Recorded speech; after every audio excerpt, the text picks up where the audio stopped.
Nah, saya pikir dari beliau, dari guru kita nanti kita akan simak ya, ngaji bareng. Karena Gus, saya terus terang nggak ngerti ya, ngaji bareng ini awalnya konsepnya kayak apa. Makanya di mobil tadi saya tanya, ini maksudnya masing-masing ngomong aja gitu, atau kayak gimana? Yang saya tanya, mal mas'ul bi a'lama minasail. Dia lebih nggak ngerti lagi dibanding saya. Dia tengok-tengok gitu, terus dia bilang, pokoknya ini katanya terserah nanti Gus Baha mau kayak gimana aja. Oh ya sudah. Kalau gitu dia matbu, saya tabi. Begitu. Kalau gitu kita ikutin beliau. Nanti saya menyesuaikan kepada beliau. Jadi saya serahkan ya moderator langsung saja kepada Al-Mukarram Syekhna Kiai Haji Bahauddin Nur Salim untuk menyampaikan ma fatahallahu bihi, apa-apa yang Allah Ta'ala bukakan kepada beliau untuk kemanfaatan kita semua. Assalamualaikum warahmatullahi wabarakatuh. Jadi kalau sok-sokan disiplin itu bukan sunnatullah, saya jamin itu.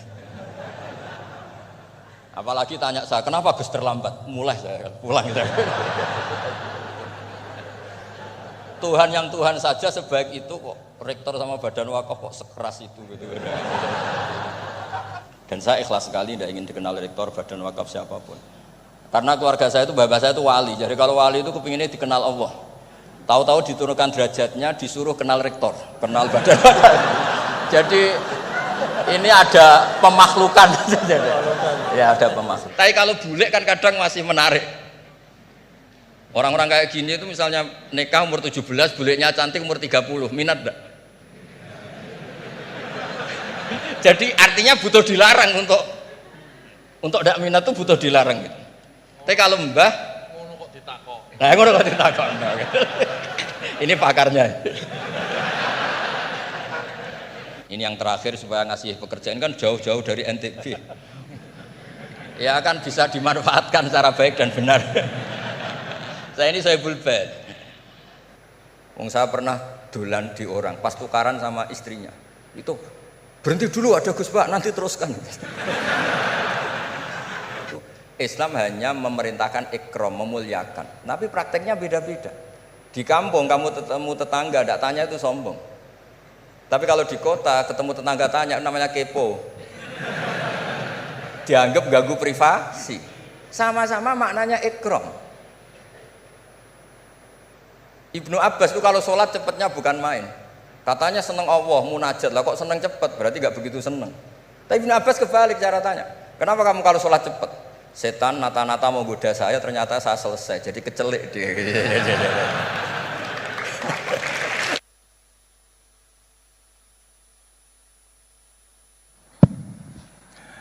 Bismillahirrahmanirrahim. Bismillahirrahmanirrahim. Assalamualaikum warahmatullahi wabarakatuh.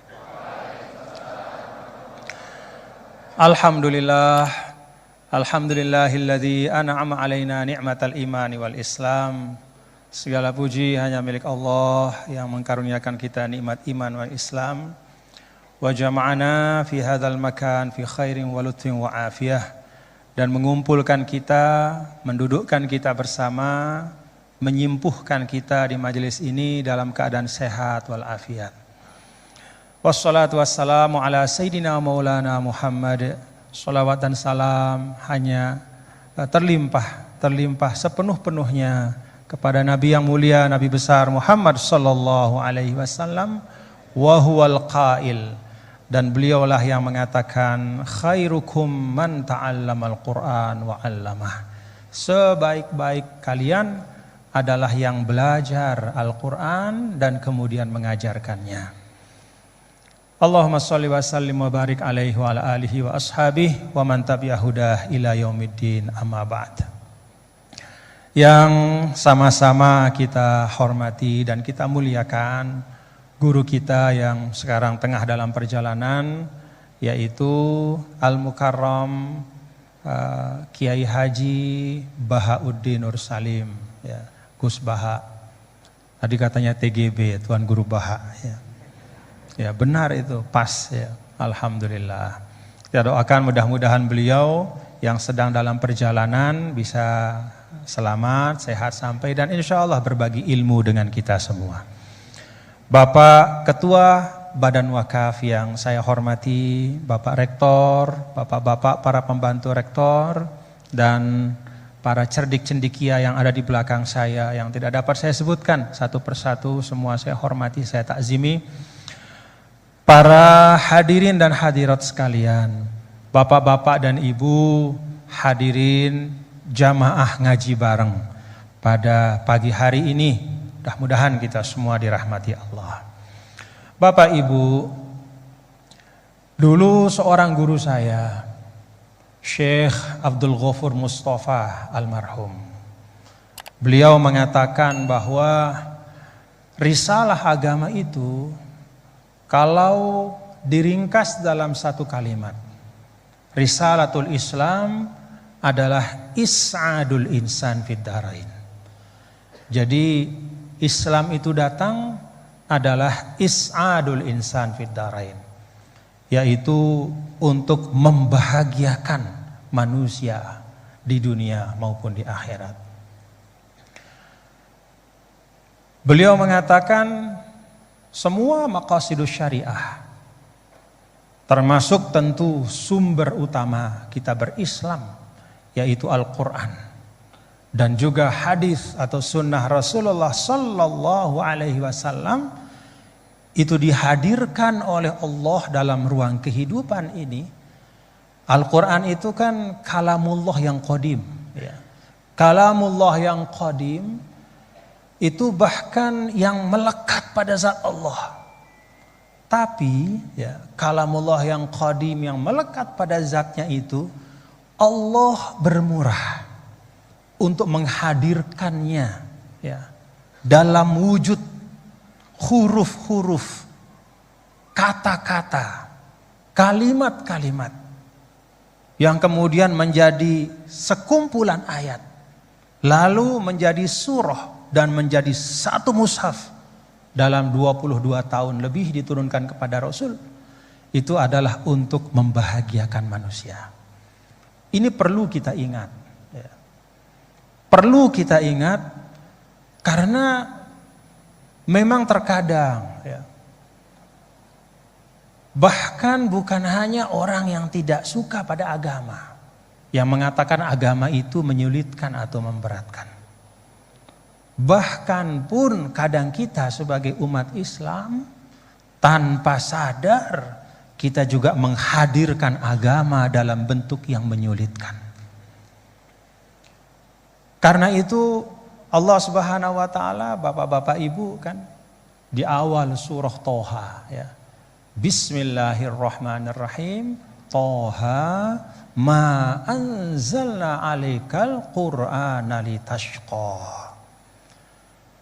Kami tidak turunkan Al-Qur'an ini untuk kemudian membuatmu itu kesulitan. Jadi Al-Quran ini bukan hendak memberatkan hidup kita, Bapak-bapak Ibu. Bahkan sebaliknya, Al-Quran itu dihadirkan oleh Allah is'adul insan, supaya kita bahagia, supaya kita senang.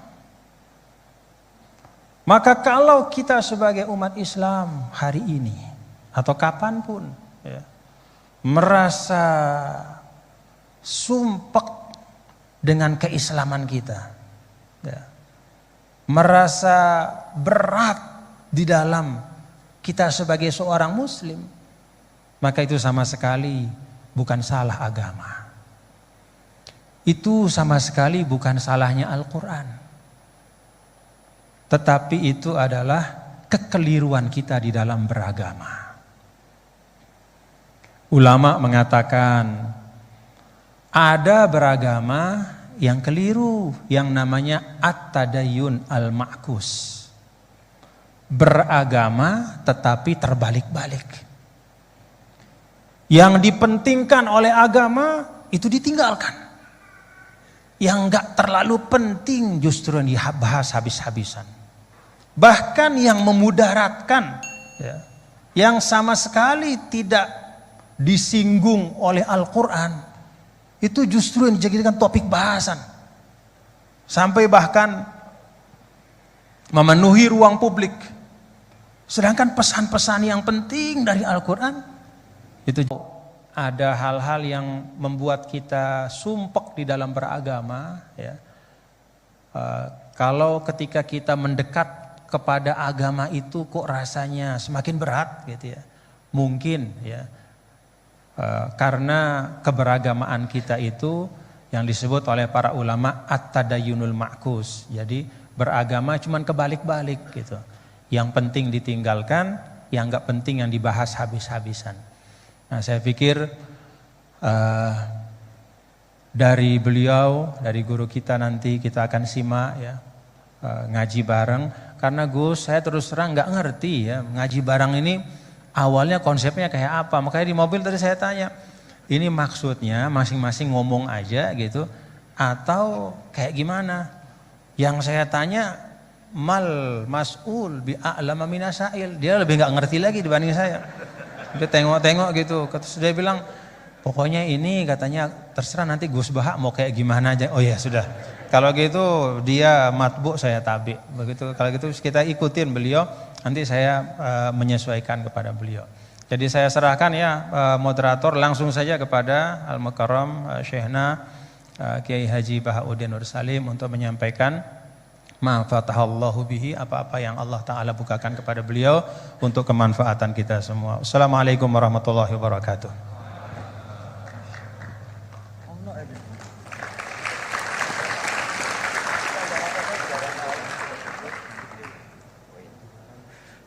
Baik, karena ada perubahan di tengah-tengah gitu kan. Baiklah, kami berikan waktu tadi Gus, sempat kami singgung bahwasanya di sini ada 2 TGB, Tuan Guru Bajang dan Tuan Guru Bahak gitu kan. Nah, nanti kalau Tuan Guru Jalal Masjid sempat menyinggung tentang orang-orang yang sumpek, saya kira di sini banyak orang sumpek gitu kan. Karena Gus Bahak itu kadang agak unik, kalau ngaji beliau itu kadang ada hal-hal yang kita lupa akan urusan duniawi, lupa akan urusan kejombloan kita, lupa akan urusan istri-istri kita gitu kan. Nah, kadang orang-orang yang punya istri itu lari dari rumah mau ngaji bareng Gus Bahak. Dan istri yang pernah ikut ngaji Gus Bahak kadang akan memberikan izin langsung. Mau kemana Mas? Mau ngaji Gus Bahak, langsung izin keluar dari rumah. Ini seperti itu. Jadi karena tadi bahwa dengan ngaji Gus Bahak tadi bisa menghilangkan sumpek meskipun secara temporer, nanti keluar dari kahar sumpek lagi, nah, seperti itu. Baik, waktu tempat kami persilahkan kepada Gus Bahak untuk memulai kajian ngaji tafsir Al-Quran. Kalau tadi kalau dengan beliau pokoknya beliau terserah mau seperti apa, monggo. Assalamualaikum warahmatullahi wabarakatuh. Bismillahirrahmanirrahim. Alhamdulillahirabbil alamin. Wa shalli wa sallim barik ala sayyidina Maulana Muhammadin wa ala alihi washabihi ajmain.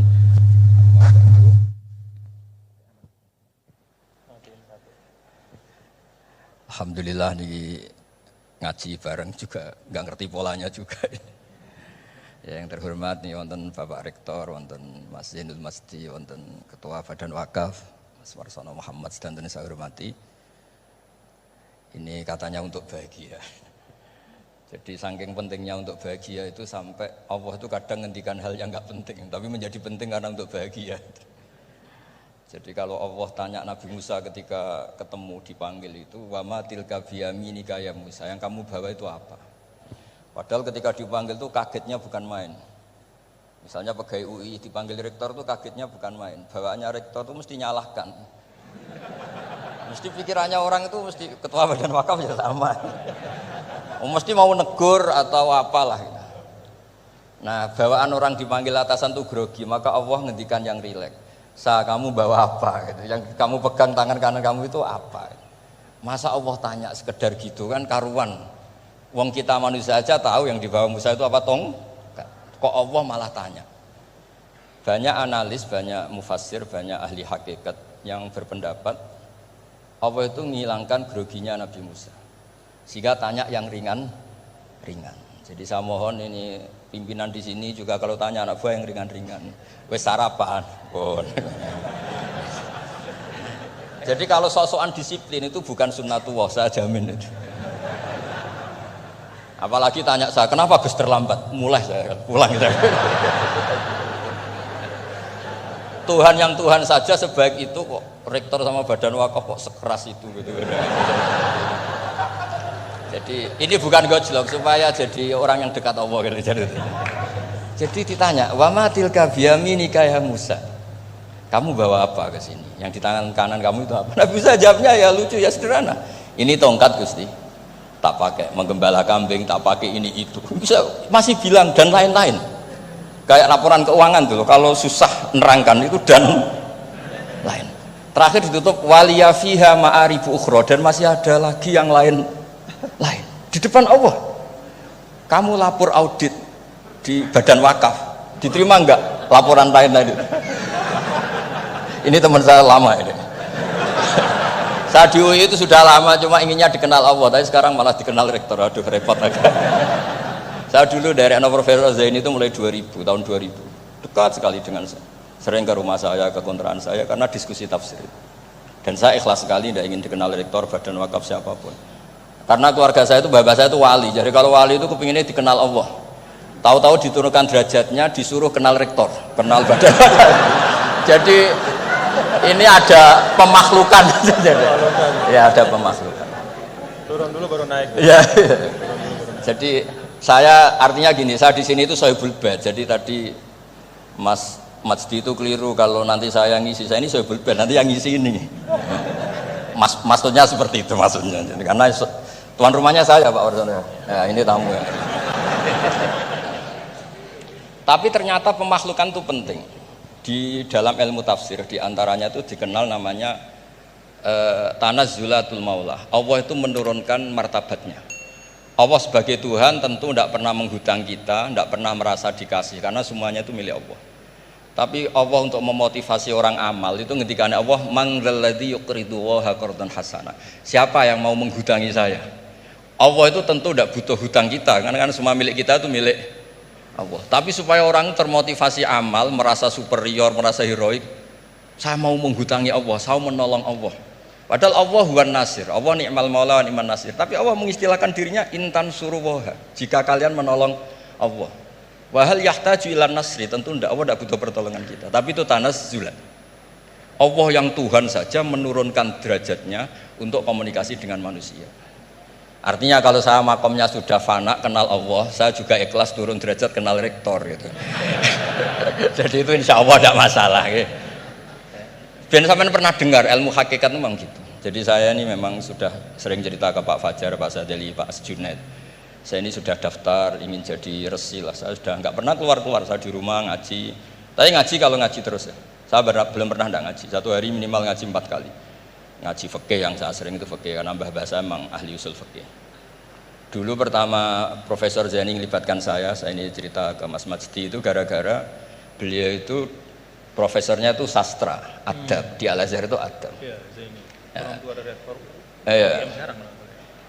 Nah, karena jurusannya adab, beliau memang pakarnya kalau menghaluskan bahasa. Tapi masalahnya di Quran kan banyak fikih juga dan beliau cari ahli fikih. Singkat cerita, entah gimana ceritanya Allah yang mempertemukan ketemu saya. Nah, kenapa kita butuh fikih, tidak sekedar kesusastraan atau ilmu adab? Karena ada tafsir atau fikih dalam Quran yang mau tidak mau harus difikihkan. Misalnya begini, wa antasma'u bainal ukhtain. Kamu tidak boleh menikahi sekaligus mbak dan adiknya atau adiknya dan mbaknya. Jika Anda berpikir Quran itu hanya Quran, maka berarti apa boleh menikahi misalnya Sri dengan buliknya, Sri dengan budenya. Padahal tidak boleh juga. Tapi faktanya Quran hanya ngendikan wa antasma'u bainal ukhtain. Sebab itu zaman Rasulullah SAW sugeng itu nambahi wala binal mar'ati wa ammatiha wala binal mar'ati wa kholatiha. Juga tidak boleh menikahi Sri dan budenya atau Sri dan buliknya. Dan kebetulan Nabi itu tidak menambahkan wala binal mar'ati wa jaddatiha. Karena kayaknya itu nggak usah dilarang ya sudah lucu aja gitu. Masa kamu nikahi perempuan umur 17 terus minat mbahnya umur 70. Lah itu kalau sampai butuh dilarang ya Anda perlu berobat itu. Tapi kalau bule kan kadang masih menarik. Orang-orang kayak gini itu misalnya nikah umur 17, bulenya cantik umur 30, minat enggak?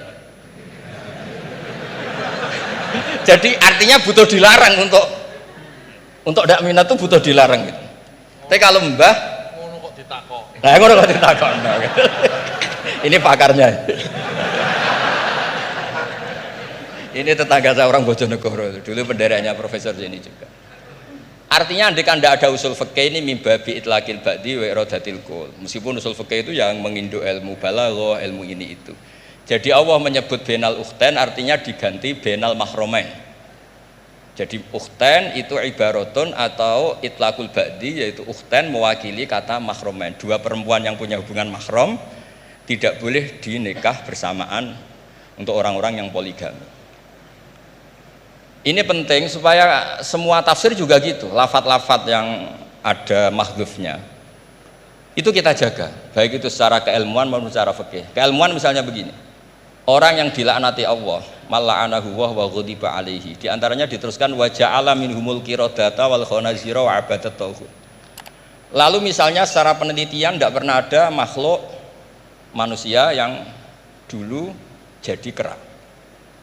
Tapi melihat ayat itu seakan-akan itu pernah ada periode atau kejadian di mana manusia itu dirubah jadi kera. Wa ja'ala minhumul qiradata. Mau tidak mau kita butuh perangkat ilmu lain yang namanya balaghah. Itu orang Jawa, itu kalau dilangkai kakinya itu hanya bilang kayak kera. Orang nggak sopan tuh katanya kayak kera. Tapi kalau dilangkai kepalanya langsung oh dasar ketek itu, dasar kera. Artinya dalam ilmu tasbih, kalau kemiripannya itu biasa itu masih disebut ka seperti. Tapi kalau mirip banget perilakunya itu kafnya dibuang. Sehingga orang yang tuli banget terhadap kebenaran Allah bilang summum bukmun umyun. Orang kafir itu summun, tuli misalnya. Bukmun ada bisu. Padahal faktanya mereka bisa mendengar, bisa ngomong, bisa bicara. Tapi saking tidak pernahnya mau mendengar kebenaran, di redaksinya summun, bukan kasumi tapi summun. Begitu juga di bab madah memuji. Kalau orang agak ganteng, mungkin saya kalau muji Mas Masdi hanya kalkomar, muji Pak Rektor paling ya kalkomar. Tapi kalau muji Nabi langsung komarun, anta samsun, anta bedrun, karena gantengnya kelewat, sehingga kaf tasbih seperti ini itu dibuang. Nah, andai kan tidak ada fakta manusia itu pernah dirubah jadi kera di era itu, andai kan itu nggak ada, kita sendiri juga nggak tahu. Kita masih bisa menganalisis dengan teori balaghah tadi. Wa ja'ala minhumul qiradata kal qiradah. Mereka atau mislal qirodah, mereka dijadikan Allah laksana kera, tidak berakhlak, tidak beretika, tidak bermoral. Ini pentingnya ilmu balaghah, sehingga kita tidak perlu mengharuskan orang berkeyakinan dulu itu pernah ada orang manusia dirubah jadi apa? Kera. Nah misalnya ada yang berkeyakinan atau berpendapat memang itu pernah nyata, itu ngendikannya Rasulullah kemudian itu dihilangkan, hanya hidup 3 hari kemudian hilang sehingga nggak punya turunan. Jadi pilihan-pilihan dalam tafsir itu satu tentu riwayat, dua itu analisis balaghah. Nah, analisis fikih itu tidak kalah penting karena konstruksi Quran itu ada fikih yang sudah mapan. Seorang lagi ada fikih yang sudah nopo mapan. Ketika Nabi Lut itu menyesali kaumnya itu lesbi dan gay, kelainan seksual. Itu Nabi Lut ngendikan haula ibanati hunna adharulakum. Kalau kamu ingin menyalurkan kebutuhan biologis Anda, ini ada anak-anak putri kami, hunna adharulakum. Itu lebih suci bagi kalian. Tentu fikih itu sudah mapan, maknanya dinikahi dulu dengan proses nikah yang sah. Nah, barokahnya fikih yang mapan ini Allah tidak cerita tafasilul umur, tidak cerita detail-detailnya. Sehingga salah sekali kalau kita sering bilang kita hanya kembali ke Quran. Itu tidak bisa karena Quran juga tidak berdiri sendiri dengan makna yang sebenarnya, karena turun itu ada asbabun nuzul. Ini yang terakhir supaya ngasih pekerjaan kan jauh-jauh dari NTB. Ya kan bisa dimanfaatkan secara baik dan benar. Saya ini saya bulbet. Nah, enggak, ini bukan guyon tapi memang betul harus begitu memang. Mau tidak mau. Sumpah misalnya. Orang tuh kalau ditagih hutang atau ditegur itu masih ya besok saya bayar. Ditagih lagi kayak gak percaya, wawahi besok saya bayar. Jadi kata wawahi itu mesti menunjukkan emosi, tersinggung, sumpah ya. Sehingga suatu saat ada seorang khotib ini ngendikan, fawarobbis sama iwal ardi innahu lahakum mislama annakum tantikun. Demi Tuhannya langit dan bumi. Itu si Bedui, ada orang Arabi, orang desa. Langsung menyelasi Pak Khotib tadi. Pak Khotib, Mangdalladzi aghdabal jalil hatta alja'ahu ilal yamin. Siapa yang bikin murka Allah sehingga Allah terpaksa sumpah. Semenjak itu jadi ilmu, kalau Allah memulai redaksi dengan sumpah, dengan qasam, pasti Allah tersinggung. Jika lafat-lafat yang dimulai wan naziati gharqa atau dimulai wasamsi wa duhaha, mesti terusannya itu Allah agak marah. Karena di mana-mana orang sumpah itu menjelaskan sama yang agak tidak percaya. Itu dzauqul arabi, itu ad-dzauqus salim. Nah, begitu seterusnya. Kemudian masalah wasfiyah ismiyah. Saya dulu sering debat sama Profesor Zaini. Kan misalnya kiai-kiai di Jawa umumnya kalau maknani min alakin itu segumpal darah.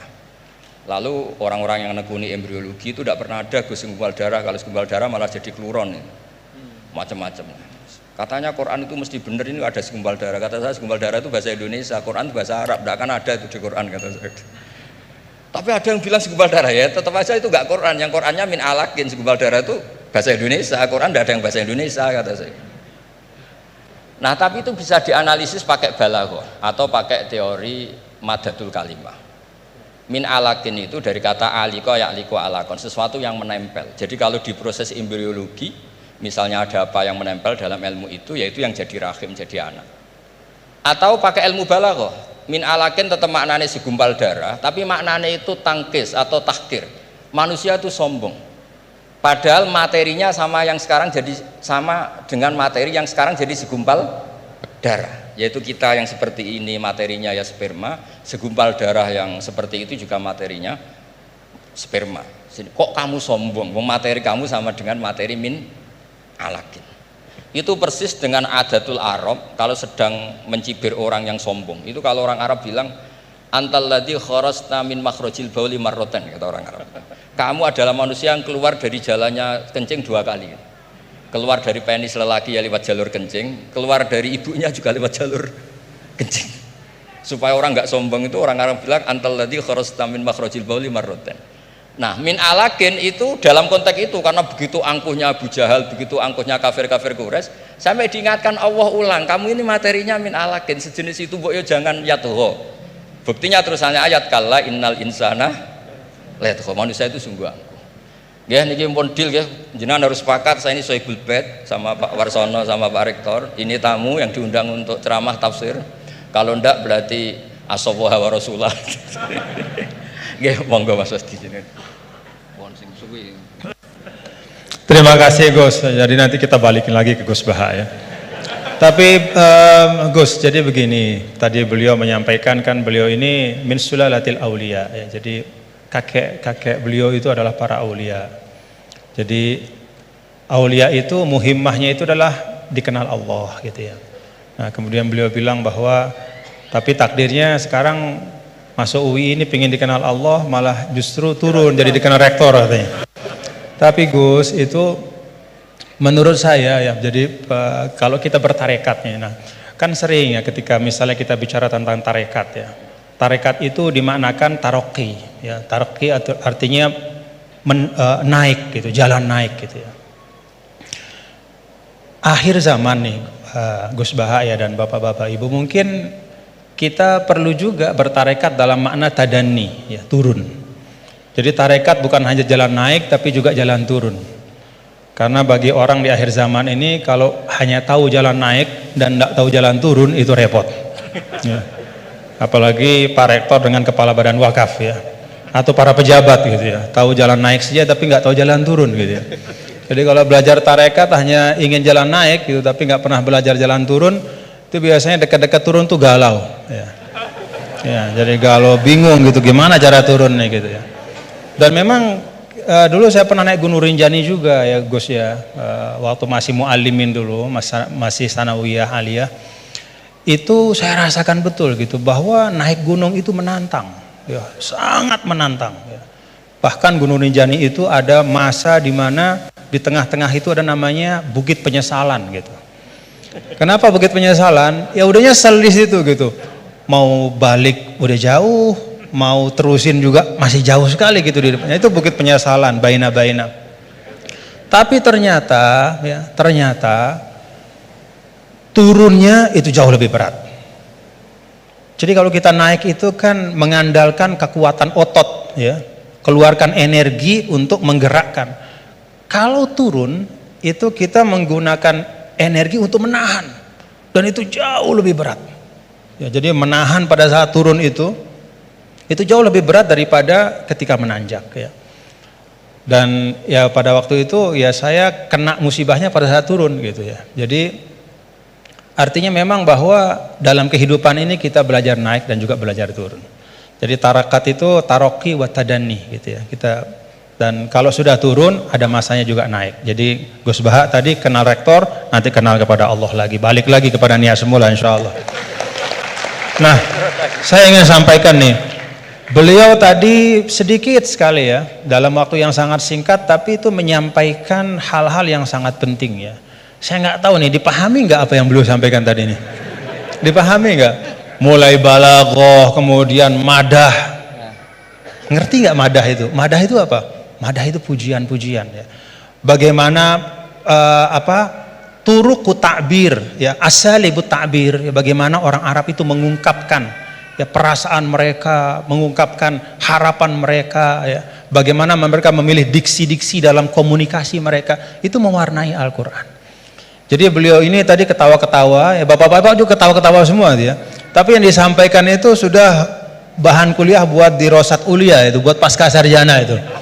Ya, jadi alhamdulillah. Nah, silahkan nanti dielaborasi masing-masing. Tapi yang ingin saya sampaikan begini, ada catatan saya terhadap apa yang beliau sampaikan. Pertama, apa yang beliau sampaikan itu menegaskan ungkapan wa'tul buyuta min abwabiha. Masuklah ke rumah melalui pintunya.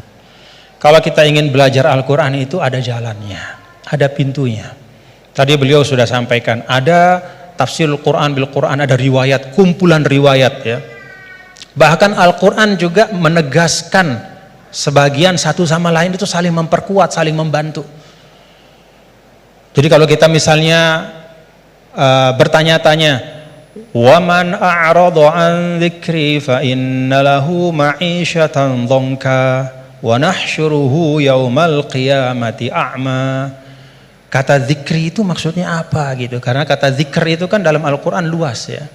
Apakah zikr itu adalah zikrullah, subhanallah, alhamdulillah, wala ilaha illallah, sehingga ayat itu artinya siapa saja yang berpaling dari mengingat Allah maka hidupnya akan menjadi sempit, akan sumpek, akan resah. Atau zikri di situ maknanya adalah Al-Quran ya. Sehingga artinya adalah barang siapa yang memalingkan dirinya dari pesan-pesan Al-Quran maka hidupnya akan disorientasi. Bagaimana kita mengambil pilihan di antara dua makna? Nah, kita lihat. Qala rabbi lima hasyartani a'ma wa qad kuntu basira qala kadzalika atatka ayatuna fanasitaha wa kadzalika al-yauma tunsa. Lalu orang itu mengatakan di akhirat, "Ya Allah, bagaimana mungkin kok saya dibangkitkan dalam keadaan buta padahal di dunia saya melihat." Kemudian Allah mengatakan, "Qala kadzalika," itu balasan yang setimpal, "atatka ayatuna fanasitaha." Telah datang kepadamu ayat-ayat kami lalu kau lupakan. Nah, dari ayat ini maka ulama menafsirkan kata zikri, oh yang dimaksudkan dengan zikri itu adalah ayatuna, yaitu Al-Quran. Nah, ini yang disebut dengan Al-Quran yufassiru ba'duhu ba'duhu, dia saling menafsirkan. Baik itu penafsirannya datang segera setelahnya ataupun di ayat-ayat yang lain seperti yang Al-Mukarram Kiai Haji Bahauddin sampaikan. Ada yang di bagian yang lain, baik itu secara nas, secara sharih ataupun secara dilalah, secara tunjukkan isyarat. Ketika misalnya Nabi Adam alaihissalam, Allah Ta'ala sampaikan apa? Fatalaqa Adam min rabbih kalimat. Allah Ta'ala memberikan, Adam menerima dari Tuhannya kalimat. Fataba alaih. Dengan sebab kalimat yang dia ucapkan itu, Allah ampuni dosanya, kekeliruannya. Apa kalimat itu? Oh, ada di ayat yang lain. Rabbana zalamna anfusana wa illam taghfir lana wa tarhamna lanakunanna minal khasirin. Itu pintu memahami Al-Quran. Tadi Gus Baha bilang sampaikan, ada pintunya. Baik itu pintunya adalah riwayat-riwayat dari Al-Quran, dari hadis juga beliau sampaikan tadi. Al-Quran gak dibiarkan sendiri oleh Rasul, tapi didatangkan hadis untuk menyempurnakan. Bahkan ketika dulu ada orang ya, yang mengatakan ini bukan zaman sekarang, zaman dulu sekali. Ba'das sahabah, zaman tabi'in. Saya lupa, mungkin Gus Bah yang ingat riwayatnya secara persis. Ada yang datang kalau tidak salah kepada Al-A'mash, seorang imam besar namanya Al-A'mash. Lalu orang itu mengatakan, ya imam, kenapa kita capek-capek Anda ajak kami untuk baca hadis? Kenapa Anda ajak kami untuk mendiskusikan hadis panjang-panjang? Bukankah sudah ada Al-Quran di tengah-tengah kita? Ngapain lagi? Apa kata Amash? Ya ahmaq. Pak, atajidu, apakah kamu temukan dalam Al-Quran itu ada sholat 5 waktu secara terperinci? Gak ada. Nabilah yang menegakkan amanah untuk menjelaskan sholat 5 waktu itu kayak apa, banyak rakaatnya seperti apa, waktunya gimana, kaifiyatnya seperti apa. Bahkan sebelum sholatnya pun Nabi ajarkan isbagul wudhunya kayak apa. Bahkan tidak hanya yang wajib-wajib dalam wudhu, madmadoh istinsyaknya pun, kumur-kumurnya masukin air ke hidung, semua diajarkan sama Nabi. Maka Amash mengatakan, dari sisi ini Al-Quran lebih butuh kepada hadis daripada hadis kepada Al-Quran. Dari sisi bahwa hadis itu menguraikan, menjelaskan dan menyempurnakan, menambahkan, melengkapi bahkan yang tidak ada di Al-Quran. Nah, itu pintu memahami Al-Quran. Karena itu tidak boleh dan tidak ada istilahnya namanya ahlul Quran dalam makna bahwa hanya mau Quran saja, nggak mau tahu apa kata hadis. Itu nggak ada istilah dalam Islam. Ilmu yang muktabar selalu Al-Quran bersama dengan hadis Rasulullah SAW. Lalu yang kedua pintunya apa? Ya asbabun nuzul. Tadi juga disinggung selintas oleh guru kita bahwa ada sebab-sebab dari turunnya Al-Quran, ayat-ayat Al-Quran. Yang kalau sebab ini nggak difahami, bisa saja ya dalam beberapa kasus orang salah faham. Dan itu kejadiannya bahkan sekali lagi bukan hari ini, bukan kemarin, tapi dulu pada masa orang-orangnya itu masih berhimpitan, berdempetan dengan Rasulullah SAW. Ada seorang sahabat didatangkan, kalau tidak salah pada masa Sayyidina Umar bin Al-Khattab radhiyallahu anhu. Lalu dia ditanya, kenapa kok kamu minum minuman keras gitu kan? Dia mengatakan, loh kan saya ini orang beriman, saya kan orang bertakwa. Kan di Al-Quran tuh ada, laisa 'alal ladzina amanu wa 'amilus solihati junahum fima ta'imu idza mattaqaw wa amanu ila akhir ayat. Enggak masalah kalau sudah beriman bertakwa makan minum apapun. Begitu. Kalau ini secara harfiah kita baca ayat itu. Lalu karena dia baca ayat itu saja, dia beranggapan, oh berarti makan minum udah bebas karena sudah beriman bertakwa. Nah saat itulah kemudian diluruskan bahwa ayat ini sabab nuzulnya adalah ketika ada sebagian sahabat yang datang kepada Rasulullah SAW dan bertanya, ya Rasulullah, ada teman-teman kita yang sudah meninggal, mereka syuhada pada saat perang-perang, mereka mati syahid, mereka meninggal sebelum turunnya ayat yang mengharamkan khamar. Bagaimana nasib mereka ya Rasulullah? Padahal mereka meninggal dalam keadaan masih minum khamar. Jadi meninggal ya masih minum karena memang belum turun pengharaman. Maka turunlah ayat ini menjelaskan. Oh, kalau memang orang nggak tahu, belum ada taklif kepada dia, nggak dosa. Nah, sebagian ulama kemudian menarik ayat ini juga ke masa sekarang. Ya, kalau misalnya ada di tempat-tempat tertentu, misalnya ada katakanlah dakwah Islam masuk ke suatu negara, misalnya, lalu para dai itu menyampaikan tentang tauhid, menyampaikan tentang rukun iman. Baru disampaikan tentang rukun iman, rukun Islam, kemudian orang itu dia bersyahadat, dia baru sholat, lalu dia meninggal dalam keadaan dia masih minum khamar pada saat belum dijelaskan oleh dai itu bahwa Islam mengharamkan khamar. Bagaimana hukumnya dia gitu?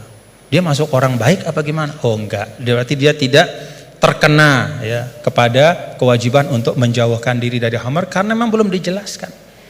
Nah karena itu kita bapak-bapak saudara-saudara kita berlapang-lapang lah seperti yang guru kita sering sampaikan, kita berlapang. Jangankan pada masa sekarang, pada masa dulu saja ketika masa Imam Ghazali, apa kata Imam Ghazali? Ini tentang dakwah.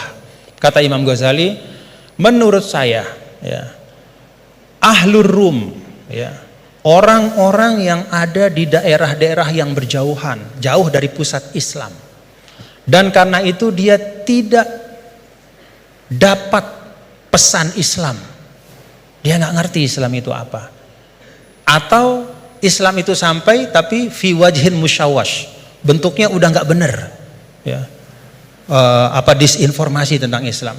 Maka kata Imam Ghazali, orang itu menurut saya hukum mereka adalah sama seperti hukum ahlul fatrah. Jadi nggak bisa kita mengatakan misalnya orang, mohon maaf, orang di belahan dunia Skandinavia misalnya, di negara-negara yang jauh gitu, kemudian kita hukumkan wah mereka itu adalah orang kafir, mereka itu mukhallat finnar. Belum tentu, kecuali setelah kita pastikan bahwa cahaya Islam sudah sampai dalam bentuk yang sebenarnya dan mereka menolak dengan kesadaran. Itu namanya kufur. Al-juhud, menolak dengan kesadaran. Kalau sesuatu itu nggak sampai, dia mau nolak apa? Atau kalau sesuatu itu sampai tidak dalam bentuk yang benar, dia nggak salah kalau nolak. Misalnya hari-hari dia dapat berita Islam agama teroris, misalnya nih dari medianya, itu aja yang dia konsumsi. Kita nggak punya dai ke sana karena nggak ada kita yang menguasai bahasa Skandinavia misalnya, nggak ada yang ngerti bahasa Finland, maka kita nggak pergi ke sana. Kita di sini saja di Indonesia, lalu kita hukumkan orang di sana di mana-mana hanya karena dia tidak la ilaha illallah Muhammadur Rasulullah berarti kafirun mukhalladun finnar. Enggak, belum tentu. Kata Imam Ghazali, bisa jadi itu ahlul fatrah. Nah, dengan itu maka kita lebih tenang di dalam berdakwah, tidak mendahulukan memvonis seseorang, sekelompok orang, tapi tausilud dakwah yang kita utamakan, menyampaikan itu yang diutamakan. Nah, tadi beliau menyampaikan itu tentang sabab nuzul. Dan yang ketiga yaitu ma'rifatul lughatil arabiyah, itu pintu. Jadi pintunya itu yang pertama adalah riwayat-riwayat baik dalam Al-Qur'an, ayat-ayat Al-Qur'an maupun hadis, kemudian juga ijma' sahabat. Yang kedua adalah sabab nuzul kita faham. Dan yang ketiga itu mengerti, ya, masalikul Arab, ya, bagaimana cara orang Arab bicara, karena itu juga sangat mewarnai bagaimana Allah Ta'ala, ya, menurunkan kitab suci Al-Qur'annya. Dan alhamdulillah, bapak-bapak, saudara-saudara, kalau kita ada ketekunan, ya, ini teman-teman semua, ya, kalau ada ketekunan, ya seperti sekarang kita bisa menikmati, ya. Kalau dulu misalnya apa yang disampaikan oleh Gus Baha itu hanya bisa dinikmati oleh para santri, ya, di pesantren-pesantren, itu pun dalam halakoh-halakoh yang terbatas. Tapi alhamdulillah berkat UII ngaji bareng kita bisa menikmati hari ini mutiara-mutiara dan keindahan Al-Quran. Alhamdulillah. Saya balikin lagi kepada Gus Baha sebagai Sohibul Bait.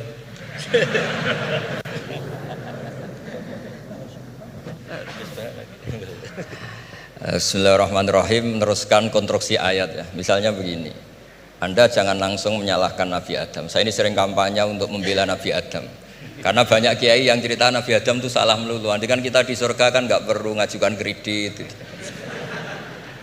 nggak perlu punya istri cantik yang minta ke mall, karena kelebihannya bidadari itu cantik, tidak minta belanja. Sudah gitu di madu juga nggak protes. Tapi kalau di dunia itu sudah minta belanja, di madu protes. Nah, jadi, tapi kenapa Nabi Adam akhirnya keluar dari surga dan kita menyalahkan hanya demi kepentingan supaya tadi punya istri cantik, tidak minta uang apa? Belanja dan boleh dipoligami mau. Maksudnya. Di konstruksi ayat itu tidak ditampakkan, tapi semua ahli tafsir tahu. Misalnya fadallahuma bihurur, setan menipu Adam dan Hawa dengan curang. Hurur itu nipu. Jadi kalau ngaji nipu itu mulai dulu itu ya gurunya setan itu. Jadi Nabi Adam itu di surga dengan penuh limpahan anugerah. Buah apa saja ada, makanan apa saja ada, enggak bayar. Tempat mewah leg juga enggak bayar. Kalau Anda di hotel leg sedikit aja bayarnya minta ampun. Akhirnya setan itu pura-pura nangis terseduh-seduh. Akhirnya Nabi Adam menghampiri. Kenapa kamu nangis? Saya ini iba sama kamu, kasihan. Nikmat begini nikmat, pada akhirnya Anda ini mati, karena Anda manusia pasti mati.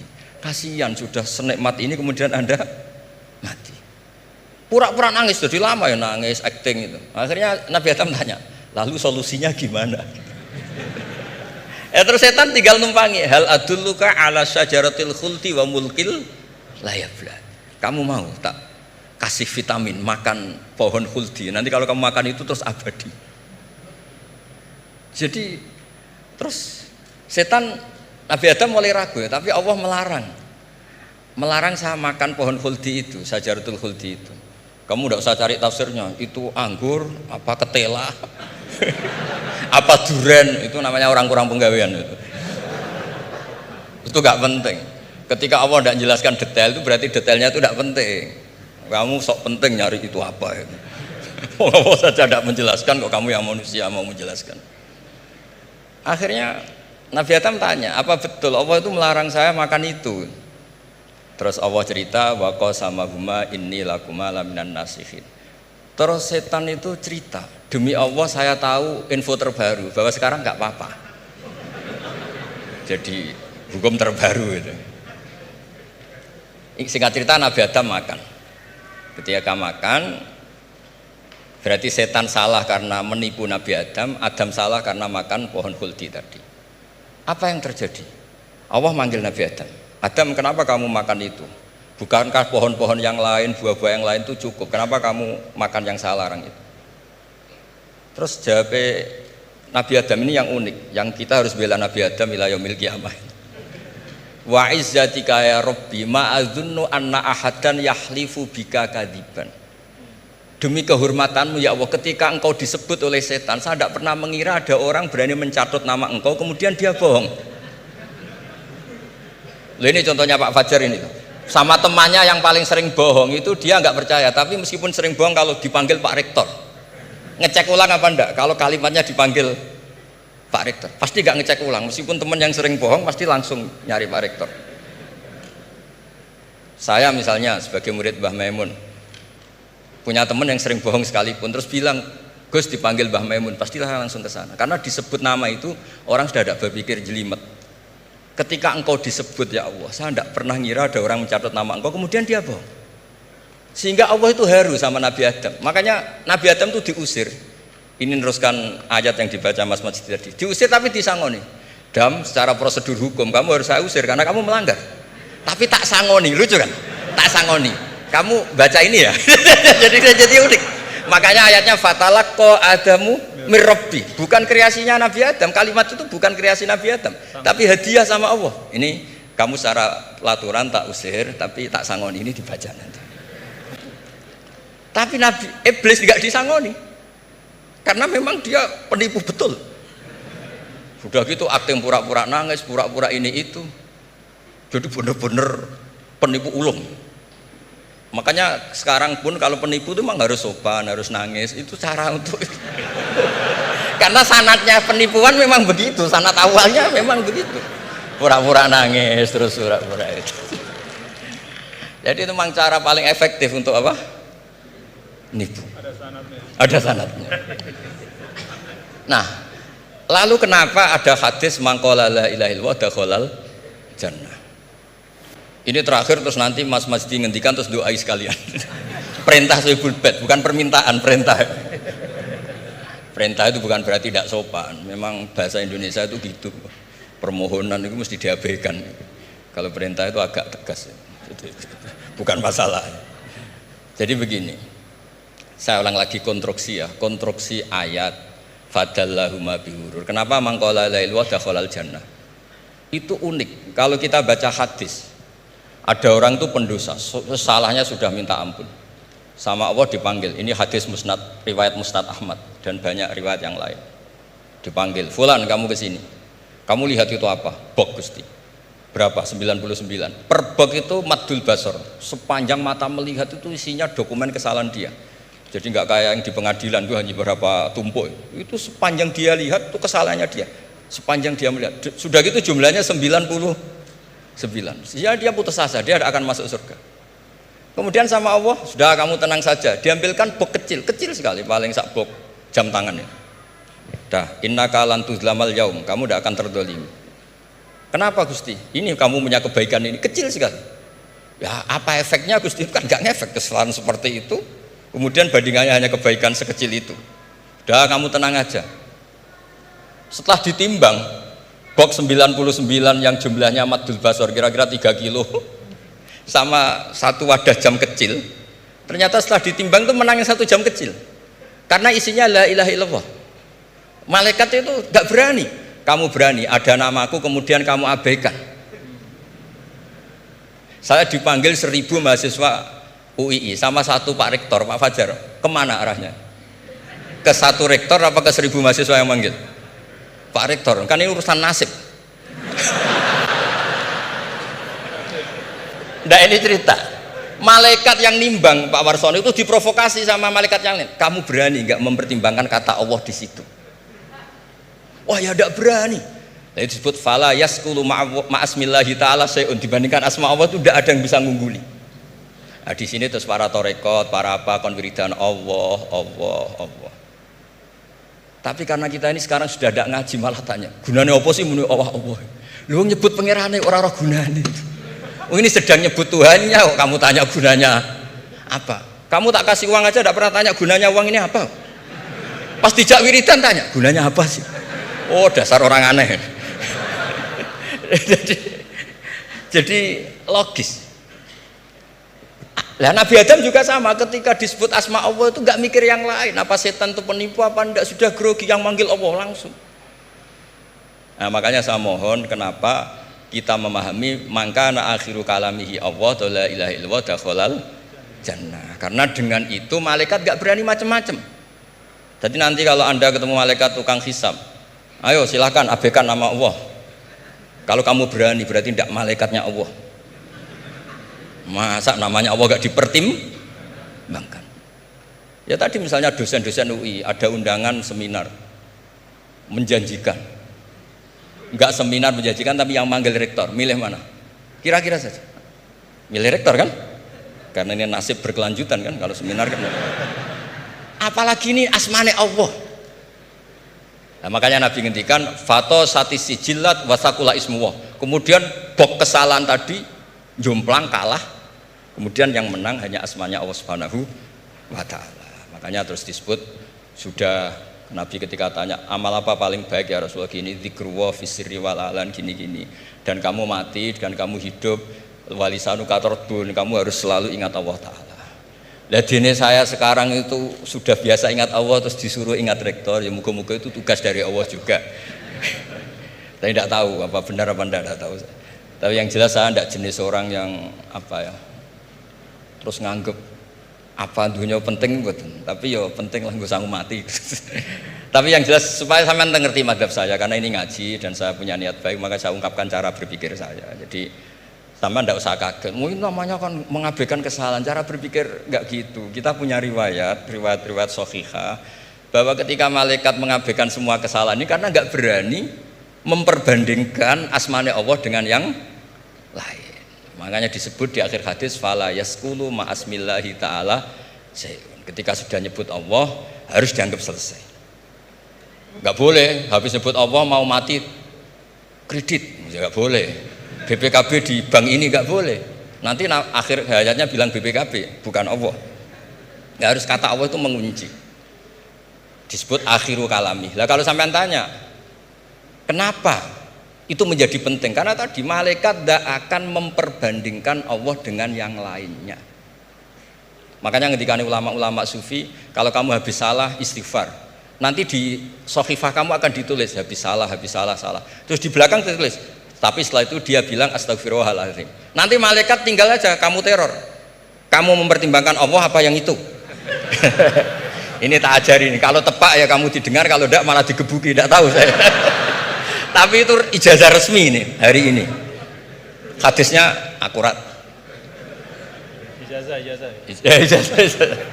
Nggih ngoten mawon kok nak kesuwen kepinteran nyaingi kula. Assalamualaikum warahmatullahi wabarakatuh.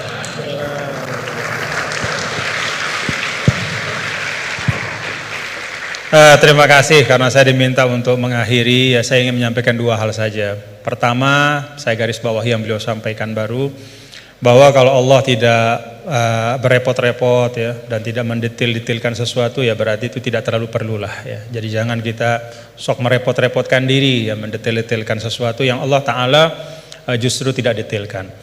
Nah artinya apa? Ya memang letakkan sesuatu pada tempatnya, dan itu menurut saya juga yang sering beliau sampaikan ya, bahwa dengan meletakkan sesuatu pada tempatnya itulah menjadi asas kebahagiaan ya. Jadi kalau kita tahu menempatkan sesuatu pada tempatnya ya kita akan lapang-lapang saja ya menyikapi nikmat, musibah dan segala macam.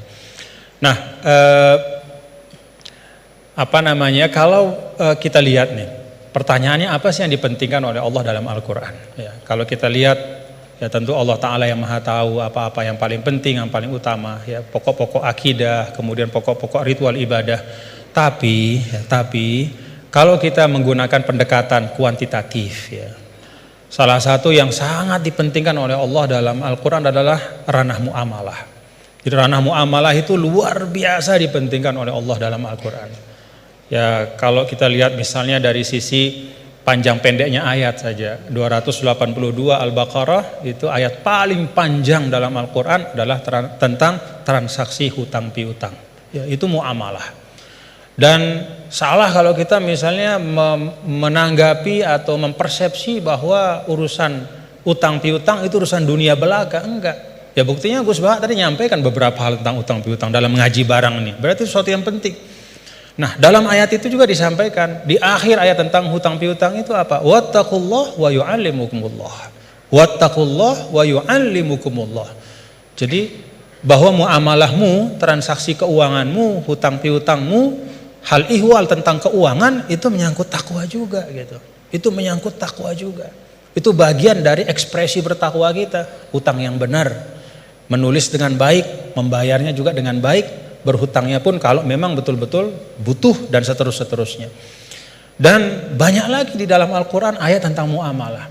Nah saya sering sampaikan ya, bapak-bapak saudara, kalau kita misalnya menggunakan pembagian yang walaupun kita bisa perdebatkan lah ya tentang validitasnya 100%, tapi ada pembagian yang sederhana oleh para ulama. Pertama, dalam Islam itu ada disebut dengan ruang akidah ya. Yang kedua ruang ritual ibadah, dan yang ketiga adalah ruang muamalah. Semuanya itu tentu dalam makna semuanya hidup adalah ibadah, tapi kalau dibagi ruang akidah itu terkait dengan rukun-rukun iman kita, keyakinan-keyakinan pokok. Itu sifatnya tauqifi, nggak boleh dikreasikan. Jadi apa yang Allah Ta'ala sampaikan, yang berikan ya seperti tadi disangoni Nabi Adam, fatalaqa Adam berkalimatin fataba alaih. Ya Rabbana zolamna, ya itu sudah sangon dari Allah. Ya iman itu ya kayak begitu. Kita disangoni, diberikan, ditegaskan, dibatasi. Lalu ritual ibadah juga sama, sifatnya tauqifi. Nah pada saat muamalah itu sifatnya beda. Sifatnya itu ijtihadi ibada'i. Jadi sifatnya itu kita dikasih prinsip oleh Allah, ruang muamalah kehidupan ini, namanya sosial, politik, budaya, ekonomi ya, kita diberikan prinsip, tetapi perinciannya itu diserahkan kepada kita. Bagaimana kita memprosesnya supaya bisa menghadirkan kemanfaatan dan kemaslahatan untuk semua tanpa menghilangkan prinsip-prinsip itu. Nah jadi kalau kita dalam konteks misalnya yang beliau sampaikan tadi ya, semua hal-hal yang ada ini selain daripada akidah dan ritual ibadah itu kan muamalah. Maka prinsipnya adalah kita saling melengkapi gitu. Dan saling mengisi dalam kebaikan. Nah, kemudian yang kedua, yang terakhir, ulama juga mengatakan begini. Ketika kita belajar Al-Qur'an, maka kita juga belajar tentang lawazimul makna atau lawazimul faham. Ada satu kefahaman dari ayat. Nah, konsekuensi dari kefahaman itu apa? Ya, nah itu beliau tadi juga sudah sampaikan berulang kali. Kalau kita misalnya, ini satu ilustrasi saja. Ya ayyuhalladzina amanu idza qumtum ilas salati faghsilu wujuhakum wa aydiyakum ilal marafiq wamsahu bi ru'usikum wa arjulakum ila akhiril ayah.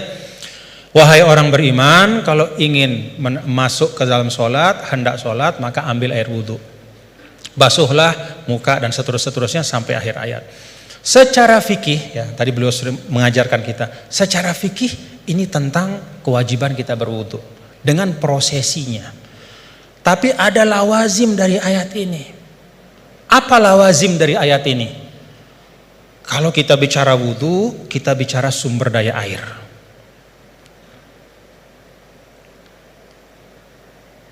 Kita bicara tentang wudhu, kita bicara tentang ekosistem kehidupan. Nggak ada wudhu tanpa air.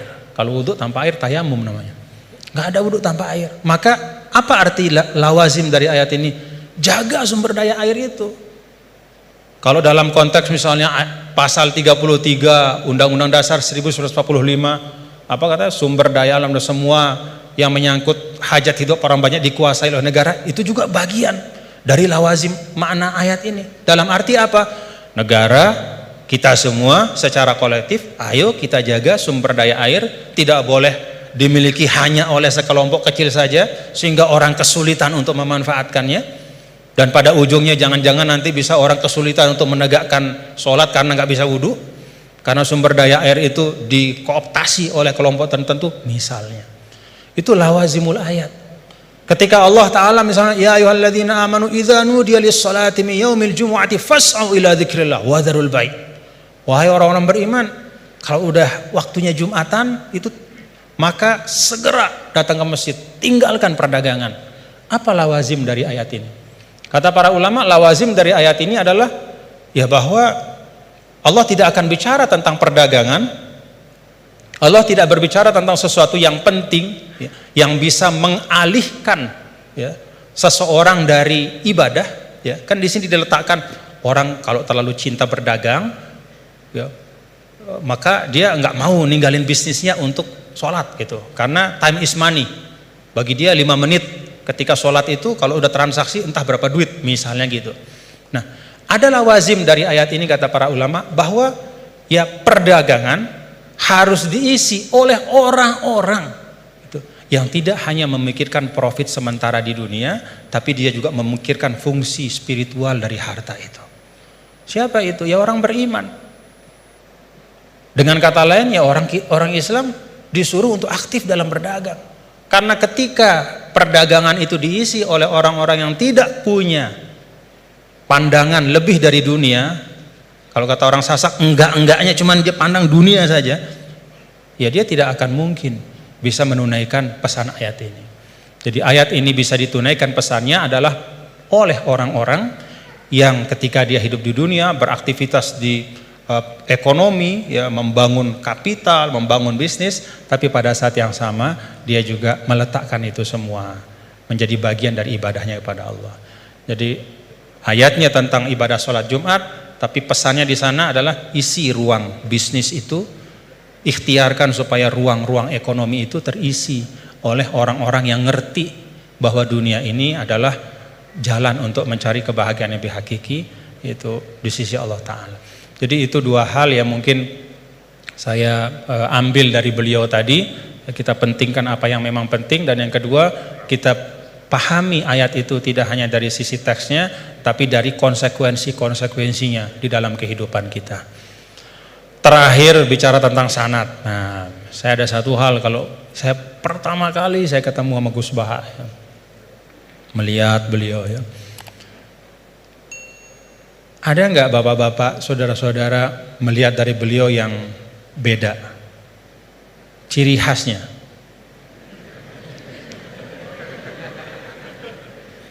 Ciri khasnya beliau itu gini. Tapi hari ini ikroman li rektor, jadi rambut nggak kelihatan beliau.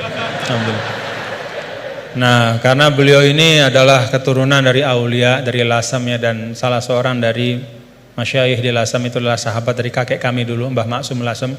Ya, beliau bersahabat dengan Nini Da Maulana Syekh Tuan Guru Kiai Haji Muhammad Zainuddin Abdul Majid. Itu biasanya perilaku Lasem itu ada sanatnya gitu ya. Jadi saya lagi mikir-mikir ini naruh topi begini tuh ada sanatnya nggak beliau? Ya, kita mau tahu dari beliau ya. Ala kulli hal, bapak-bapak saudara, terima kasih Gus atas ilmu-ilmunya dan silaturahim kita pada pagi hari ini. Mudah-mudahan bisa terus bersilaturahim dalam kebaikan, dan kita doakan beliau selalu disehatkan, diafiatkan oleh Allah Subhanahu wa taala. Ya, cara gampang buat kita mendoakan diri kita itu doain orang lain ya. Itu resep yang paling gampang.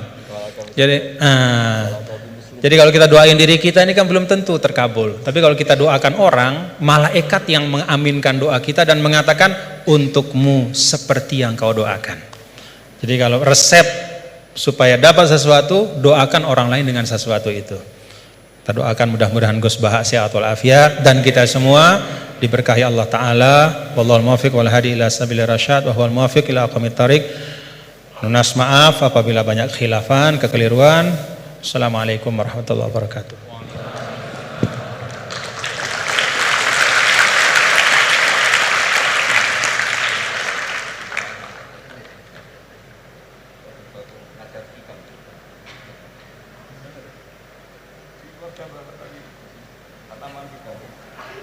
Baik, karena masih ada waktu yang tidak banyak, mungkin sedikit. Beliau juga berkenan untuk ada sesi tanya jawab. Mungkin nanti akan ada maksimal 3 penanya dari mungkin sebelah kiri, kanan, tengah, kemudian kanan. Silahkan 3. 1 dari kiri, ya yang dekat tiang silahkan. Silahkan berdiri untuk meminta mic dari panitia. Ya singkat ya. Assalamualaikum warahmatullahi wabarakatuh. Ya menarik pemaparan dari guru kita semua terkait dengan Islam harus membahagiakan. Yang pertama tafsirnya adalah sekarang ada paham materialisme itu juga menawarkan kebahagiaan, paham hedonisme juga menawarkan kebahagiaan, paham liberalisme itu juga menawarkan kebahagiaan. Jadi Islam bahagianya itu mungkin kita bisa menilai diri kita masing-masing. Hari ini paham apa yang kita pakai untuk bahagia? Apakah betul-betul Islam konsepsi atau Islam yang sudah berkembang jadi modernisme dengan kombinasi kapitalisme, liberalisme, kemudian hedonisme, kemudian yang saya sebutkan tadi di depan. Jadi tafsirnya ayat ini menurut modernisme sekarang kemudian dikaitkan dengan penjelasan tadi. Kebahagiaan itu Islam membahagiaan. Orang sekarang dengan duit sehingga monetisme menuhankan duit di mana-mana. Oleh karena itu Islam melakukan revolusi akidah. Bagaimana kembalikan kepada Allah Subhanahu wa taala sebagai satu-satunya yang memberikan kebahagiaan. Sehingga revolusi yang dilakukan kita sekarang apakah bisa dilakukan dengan revolusi takwa? Ali Imran 102. Ya ayyuhalladzina amanu taqwa haqqa tuqatih wa la tamutunna illa wa antum muslimun. Allah memanggil kepada orang beriman yang diakui imannya untuk bertakwa dengan sebenar-benar takwa, menjadi iman yang disamakan dengan kekasih Allah, wali Allah, dan kemudian kalau tidak mati dalam keadaan Islam, yaitu iman yang terdaftar seperti Gus Baha sampaikan tadi, dia punya satu kalimat tapi berharga sekali, itu iman yang terdaftar, yang murni tidak kesyirikan. Pertanyaannya adalah bagaimana revolusi takwa kita buat untuk melawan revolusi industri hari ini yang sudah membuat orang tertipu. Sebagaimana Gus Baha sampaikan, banyak orang tertipu, setan ahli tipu dengan lemah lembut, kasih sayang, dengan duit, ya, sehingga bagaimana kita menghadapi tipuan-tipuan dunia seperti sekarang lewat revolusi takwa yang kita buat dan bagaimana bentuk konkretnya metodologisnya. Mungkin itu saja. Terima kasih. Assalamualaikum warahmatullahi wabarakatuh. Waalaikumsalam. Berikutnya penanya kedua dari tengah. Oh ya, silakan Mas Pade.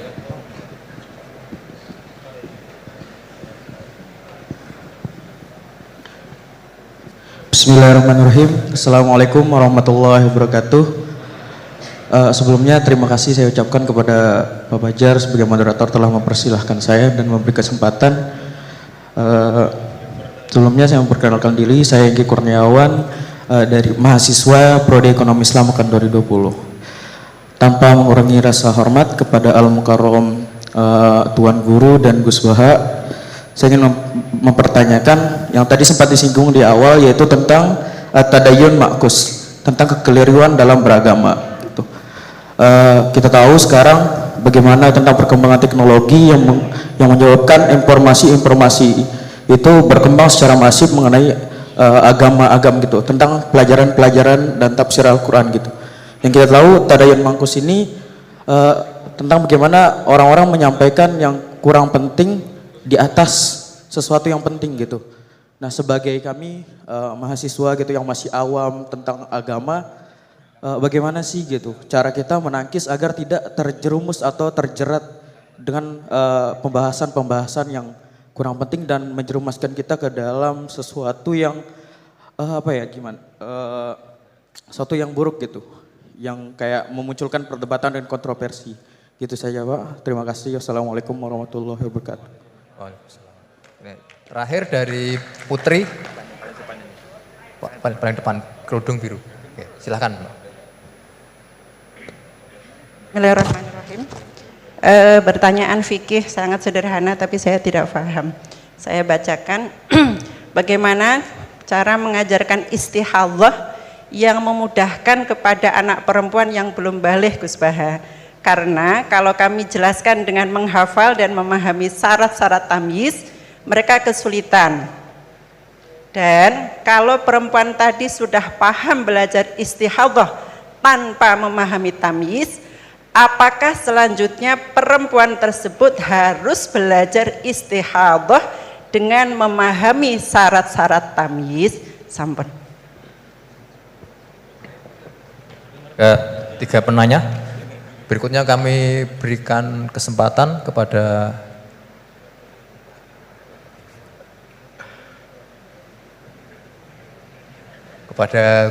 Gus Baha untuk menjawab. Kamu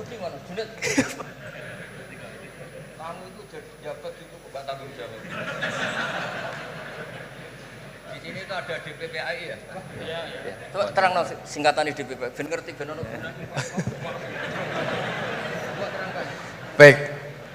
Baik hadirin yang berbahagia, di seperti yang diperintahkan oleh Gus Baha bahwasanya di UI ini ada DPPAI, Direktorat Pendidikan Pembinaan Agama Islam. Jadi menurut beliau itu gaji, maksudnya supaya jawab gajinya bentuknya akhirat. Menurut beliau yang berhak menjawab itu adalah orang DPPAI, waduh, karena yang bertanggung jawab atas Islam di UI. Ya kan? Ini tak bantu.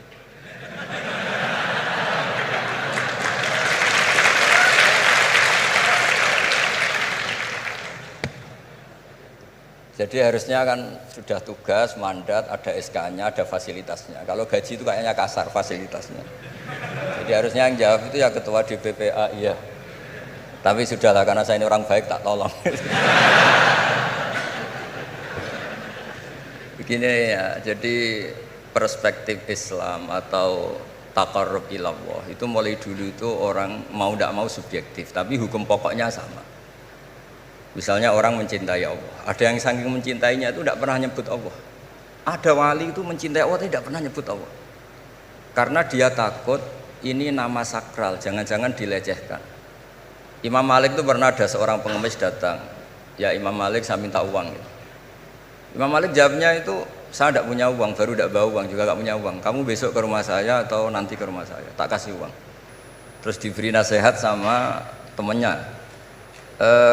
Halal itu mbok ya Anda ngomong rozaqakallah, ya semoga Allah memberi rezeki kamu. Jawabnya Imam Malik itu apa? Saya masih hafal teksnya. Fa ana ujillu ismallahi ta'ala an askura indaman yakrohu sama'ahu, ada yang baca sima'ahu walau dimna jumlatin. Saya tidak mau nyebut nama Allah pada orang yang nggak suka nama itu, meskipun tuh hanya secara apa itu eksplisit. Artinya kalau dongakno itu serang di duit, jaluk duit kayak itu kira-kira itu. Wong saya mintanya uang kok dikasih apa? Doa. Jadi kadang-kadang orang cara mencintai Allah itu, lah ya bagi pengemis tadi rozaqakallah itu maknanya kan nggak mau memberi kan? Doa tadi kan disimpulkan nggak mau memberi. Sama seperti kita di Jawa ada keponakan misalnya mau mondok pamit padenya, kata padenya, ya wis le tak sangoni selamat, ya sudah tak sangoni selamat. Selamat ndonga tok gak modal agak tunggale. Berdoa saja tanpa modal. Nah, Sayyidina Umar radhiyallahu anhu itu diantaranya orang yang meriwayatkan hadis Innallaha ta'ala kallafani an asrifa an du'a. Allah memaksa saya, menugaskan saya supaya tidak semuanya itu dikonsultasikan kepada Allah Subhanahu wa taala. Sehingga banyak kiai kalau ada orang potongan rai mustajab, wajahnya itu tidak meyakinkan mustajab doanya. Iya saya ini miskin, utang saya banyak, nggak akan diijazahi disuruh doa atau duha atau baca waqiah. Karena sekali itu dipraktekkan dan kita tahu potongan gak mandi, itu nanti nyalahkan institusi doa. Jute saya duha juga tetap miskin, saya doa juga tetap miskin. Daripada Allah disalahin, mendingan pon sing kerja tenanan. Sayyidina Umar ketika ada orang minta uang dan minta doa, Kamu harus kerja yang serius. Fa innas sama ala tumtiru daban, langit tidak akan menghujankan apa? Emas. Jadi di mana-mana mencintai itu ekspresinya macam-macam. Ada ulama yang saking senangnya umatnya Nabi senang silaturahim. Ada ulama yang saking senangnya umat Nabi gak suka silaturahim dengan arti berkunjung karena itu dianggap mengganggu. Teman kita punya anak, punya istri, kadang pas harmonis kita datang terganggu. Wong saya pernah dolan di orang, pas tukaran sama istrinya, itu berhenti dulu ada Gus Pak, nanti teruskan. Ternyata orang tengkar itu diganggu juga gak suka. Jadi tiket, cek, ono Gus Pak, kok terus no. Jadi ternyata orang bertengkar juga gak mau diganggu. Setelah itu tak tanya, tadi diteruskan tengkar aja, materinya lupa Gus. Materi untuk nyerang istrinya lupa.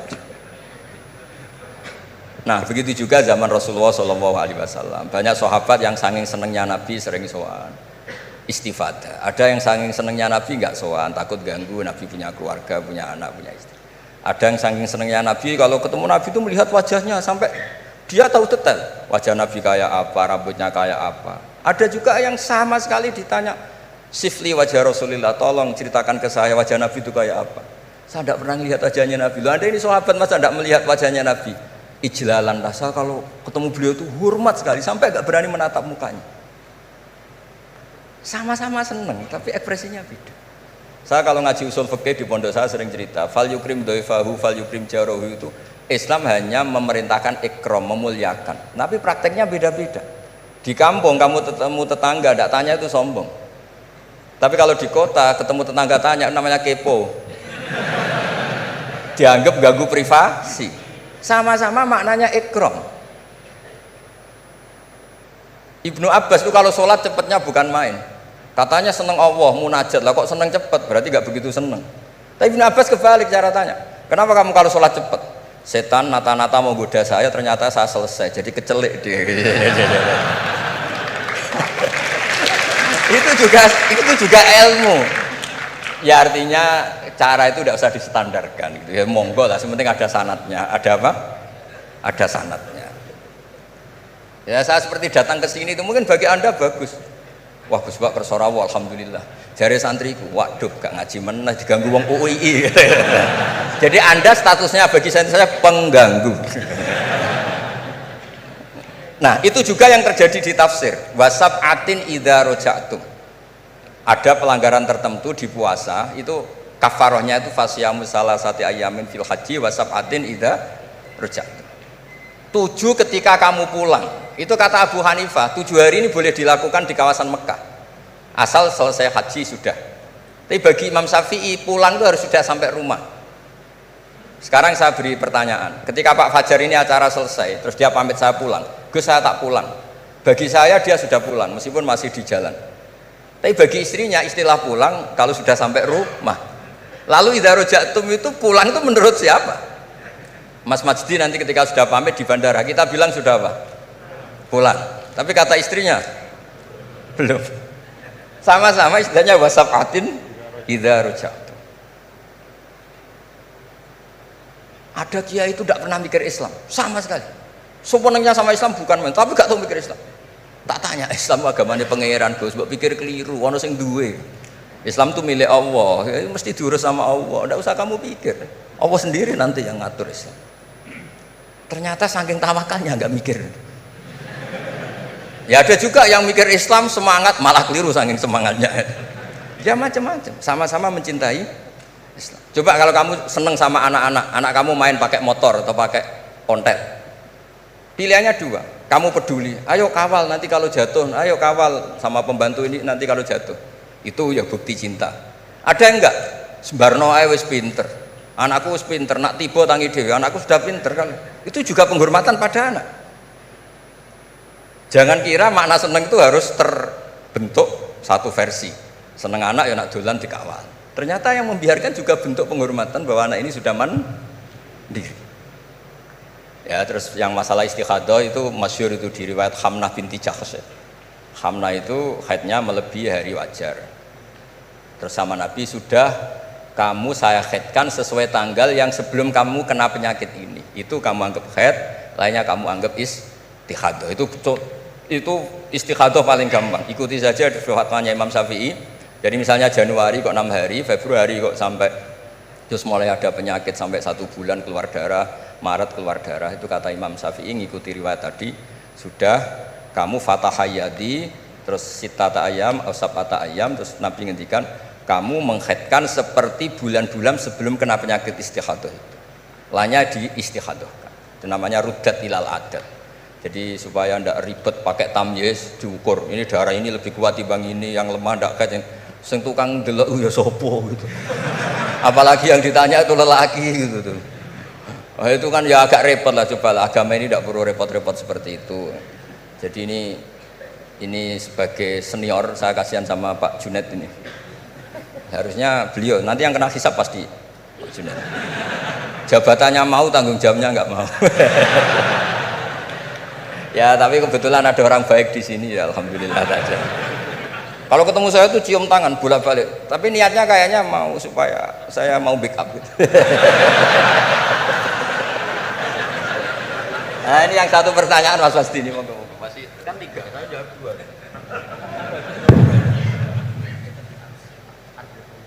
Harus revolusi teknologi ngefek di agama. Oh iya, ya sebenarnya kan perubahan-perubahan itu setiap masa terjadi ya. Ya kita menganggap perubahan hari ini perubahan yang paling penting ya karena kita hidup di dalamnya. Tapi bagi generasi-generasi sebelum kita, ya perubahan yang terjadi pada masa mereka itulah yang paling penting gitu. Dan beragama kita hari ini ya itu kan juga sebagiannya dibentuk dari bagaimana para ulama kita dulu merespon perubahan-perubahan yang ada pada masa mereka. Jadi kalau kita lihat jangankan yang sekarang ya Gus ya, bahkan pada masa Imam Syafi'i pun kan, dan masa-masa para imam mujtahidin ya, mereka itu sangat membuka diri dan melihat dinamika-dinamika yang terjadi dan menjadikan ya hal-hal yang terjadi di tengah masyarakat itu sebagai bahan penting untuk merumuskan pandangan keagamaan. Dan karena itu kalau misalnya Al-Azhar ya, Al-Azhar Syarif itu sekarang punya perhatian pada 3 hal saja ya ketika bicara tentang pemikiran keagamaan. Yang pertama tafkik al-fikril mutatarrif. Jadi membedah dan mempreteli pemikiran yang ekstrim, mengembalikan kepada manhaj wasati. Itu yang pertama. Kemudian yang kedua tajdid al-khitabid dini, yaitu memperbaharui al-khitab, cara kita menyampaikan sebenarnya kan al-khitab itu kan cara kita mengajak orang beragama. Supaya cara kita mengajak orang beragama ini tidak membuat orang semakin jauh dari agama ya. Jangan membuat ya seperti tadi beliau sampaikan, bahkan Rasul pun hati-hati ya, ketika menjawab pertanyaan dari masing-masing sahabatnya. Nggak ada Rasul itu gebiah uyah. Ya pokoknya ini mentang-mentang ini sahabat saya semua, saya kasih satu patokan plek harus kayak gini, nggak ada. Yang nanya tentang mana amal yang paling afdol dilihat oleh Nabi kan gitu Gus ya. Dilihat kira-kira oh ini ternyata orang yang kaya misalnya, oh amal afdal itu paling banyak adalah berinfak, paling bagus. Dilihat kayak begini keadaannya macam-macam disesuaikan sesuai dengan mukhatabin. Itu Rasul ya, para sahabat juga begitu. Artinya apa? Beragama itu adalah sesuatu yang hidup. Tadayun itu ya taharruk, bergerak terus ya. Nah tadi disampaikan bagaimana cara kita merespon dalam situasi yang berubah seperti ini. Yang pertama yang nggak usah galau. Tadi beliau sampaikan agama ini milik Allah Ta'ala. Jadi kita jangan menggalaukan diri kita, menganggap diri kita lebih penting ya. Tidak ada manusia yang sangat penting sehingga dia tidak tergantikan dalam kehidupan kecuali para nabi dan rasul. Ya siapapun itu, fungsinya pasti akan ketika sudah masanya dia pasti akan digantikan. Dan semua orang menunaikan tugasnya sesuai dengan kewenangan serta apa yang diberikan oleh Allah Subhanahu wa taala. Jadi tidak usah kita galau ya. Yang paling penting adalah menurut saya ya terus kita ngaji seperti ini untuk mendiskusikan hal-hal bagaimana kita bisa beragama masing-masing nyaman semuanya ya. Kita bisa beragama dengan nyaman, dengan tenang seperti tadi kata guru saya is'adul insan fid darain, supaya kita beragama dan kita bahagia ya, beragama bahagia. Ya, dan itu memang pesan dari Islam. Adapun isme yang disampaikan tadi yaitu ijtihad manusia saja. Ya hari ini kita kan begini, umur biologis kita kan pendek, 60-70 tahun. Maka isme yang tumbuh berkembang di tengah-tengah kita hari ini kita anggap sebagai sesuatu yang sangat penting, ya, sesuatu yang merupakan pencapaian luar biasa hebatnya. Tapi kalau kita letakkan diri kita di dalam spektrum sejarah yang panjang, maka itu hanya bagian dari ijtihad yang manusia ya. Sehingga menurut saya tidak perlu kita kita istilahnya apa ya, seakan-akan isme itu akan menggantikan Islam. Enggak, yaitu ijtihad manusia. Besok akan ada isme baru, tapi al-Islam ya'lu wa la yu'la alaih. Islam akan tetap tegak teguh, insya Allah. Mudah-mudahan kita berada di dalamnya, bagian dari itu semua. Itu saja yang dapat saya sampaikan. Terima kasih sekali lagi atas kesempatan pada hari ini, Pak Rektor, Bapak Kepala Badan Wakaf dan semua. Jazakumullah khairan katsira. Mudah-mudahan kita bisa jumpa dalam kesempatan yang lain. Assalamualaikum warahmatullahi wabarakatuh.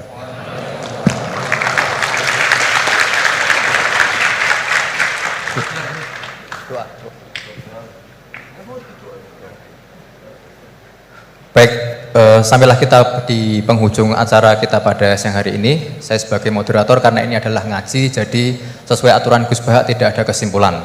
Jadi kalau Anda semua belum paham acara hari ini, siang hari ini, silahkan kunjungi YouTube UI Yogyakarta. Anda klik, kemudian Anda putar. Belum paham, putar lagi dan putar lagi. Ya seperti itu, karena ini adalah sifatnya adalah ngaji bersama. Baik, apabila ada kesalahan dari kami selaku moderator, saya mohon maaf. Assalamualaikum warahmatullahi wabarakatuh.